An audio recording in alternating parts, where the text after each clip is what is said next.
สวัสดีครับ FC ทุกท่านนะครับวันนี้ก็ผมจะทำอันนี้นะครับผมนะครับก่อนเข้ามาดูนะครับขอคนอะไรนะครับขอคนอะไรนะครับ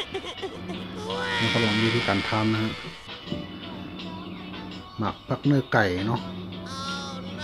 นะครับอันนี้เขาเรียกว่าหมักพักเนื้อไก่ข้างในปอเตียบข้างในปอเตียบเป็นปอแล้วก็มันได้เป็นประมาณไหนครับเนาะมันนำมาล้างให้มันเรียบร้อยให้มันสะอาดแล้วก็เทียนน้ำมันไว้เนาะนี่ครับท่านผู้ชมนะครับตอนนี้ก็ผมหั่นเป็นชิ้นหรือว่าเป็นตุ๊ดเป็นต้นเรียบร้อยแล้วนะครับหั่นแล้วก็ล้างน้ำทำความสะอาดเรียบร้อยนะฮะแล้วก็เสด็จน้ำไม่ด้วยนะฮะมันแห้งหน่อยนะครับโอเครอติดตามนะครับนี่ครับพี่น้องครับข้าวหุงยาวเดี๋ยวเป็นอะไรกันเนาะนี่ครับใส่เนื้อลูกอีแท้นี่ครับพี่น้องครับอันนี้ก็ผมทำเรียบร้อยแล้วนะครับจะเป็นมาแบบนี้นะฮะอันนี้ไม่ใช่ผมทำนะระยะผมทำนี่ผมทำไม่เป็นนะครับแบบนี้นะครับนี่ก็น้ำชานะครับนี่ก็น้ำพริกนะครับ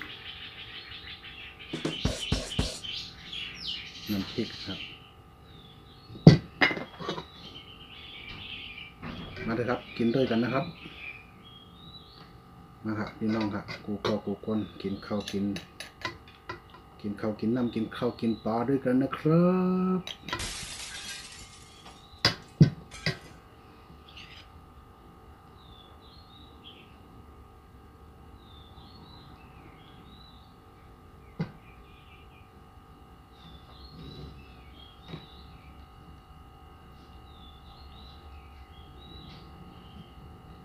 มาเด้อพี่น้องเด้อกินด้วยกันนะครับ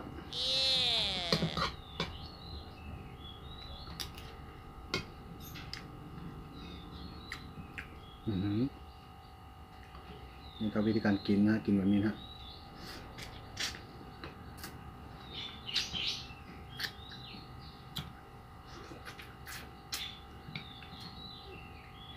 กินเฉพาะในมันอย่างเดียวนะพี่น้องมันจะเป็นแบบนี้นะ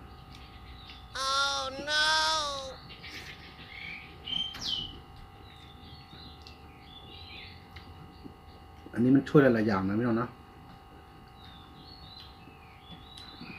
ภาษาไทยอยากจะเรียกว่าหมักเนื้อไก่นะฮะ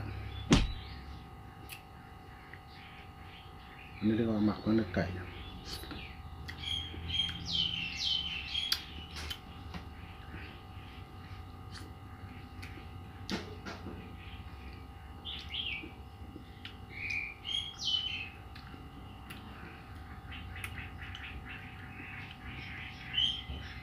ช่วย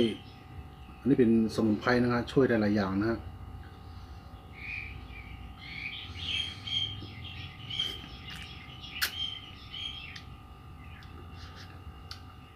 สรรพคุณเยอะนะครับเนี่ย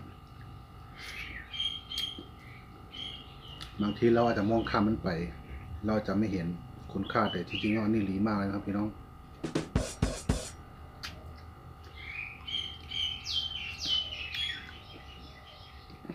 มุนหูเวียนหูปั่นหูเมากินหายครับเนี่ย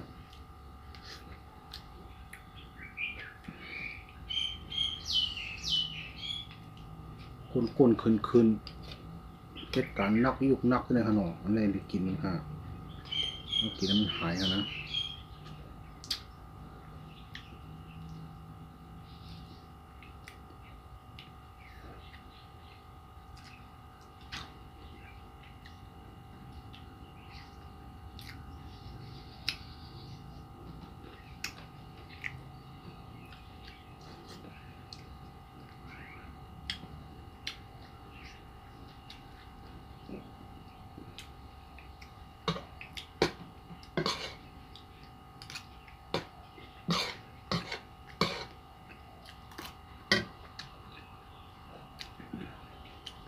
ขออนุญาตใช้มือนะครับ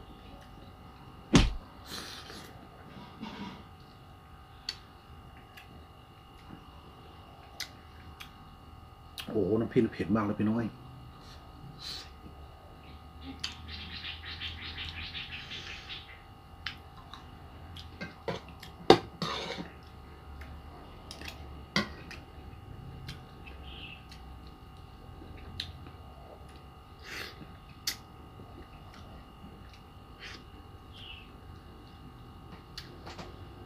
โอ้ยสุดยอดอร่อยนี่ครับ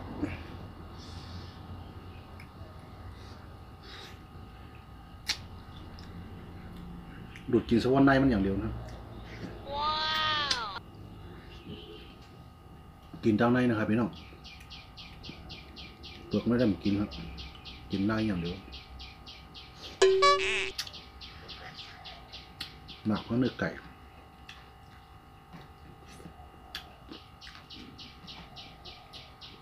เดี๋ยวภาษาไทยเขาเรียกว่าอะไรก็เดี๋ยวผมจะเขียนหนังสือลงของเขาแล้วนะครับผมจะเขียนชื่อมันลงในนี้นะผมเรียกไม่ถูกนะครับ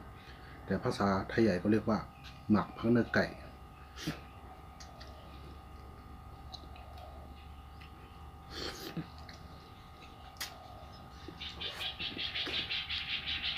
พักเนื้อไก่อันนี้เป็นหมากมันฮะทางพี่น้องเขาได้ห้องถึงได้หมูแต่เมืองข้างข้าได้ห้องหมักพักเนื้อไก่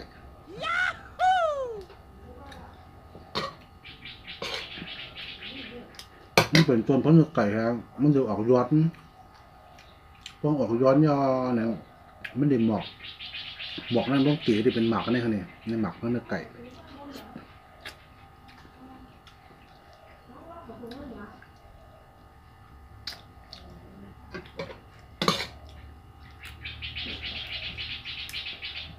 มันพิษเผ็ดเนาะอันนั้นเลยโฆษณานะเผ็ดมากเลย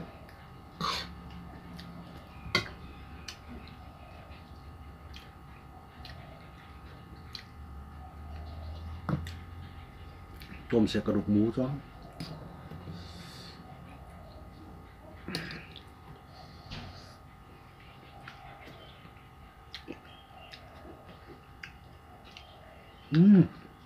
เสียงกรึบนะเราแค่ไหนไหนอ่ะโอเค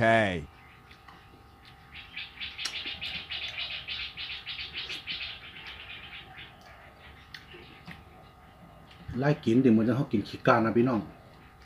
เมื่อห้องขี้กานฮะน้องขี้กานมันจะปอดใหม่คล้ายๆอย่างไรไล่กินนะ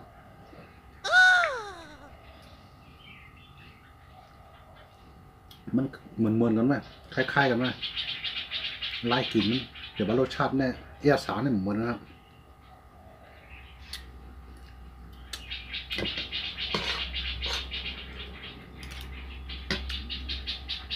วันนี้คนเดียวนะครับพี่น้องเอ้ยมาเลยครับกินด้วยกัน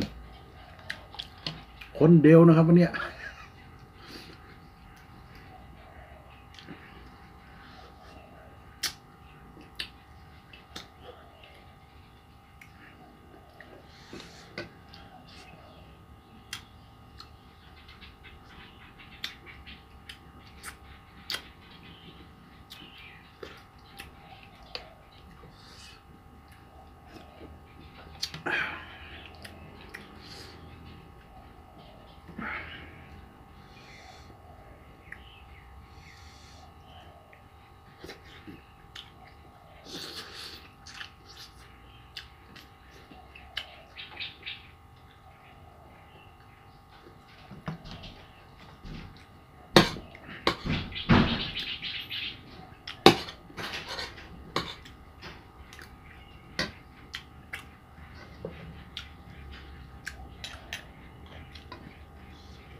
นี่ครับน้ำพริกของ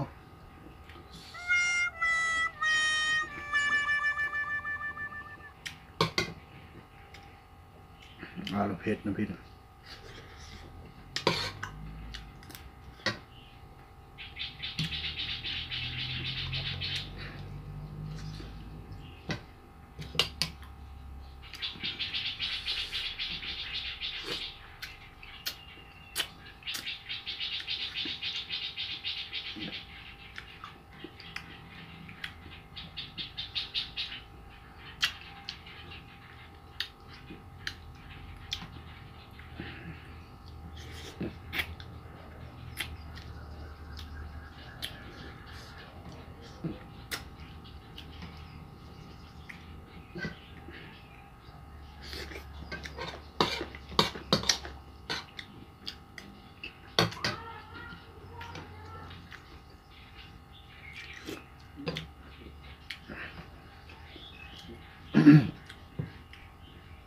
มันก็มีอย่างมากครับพี่น้องครับนี่ก็โจกขนาดเนาะ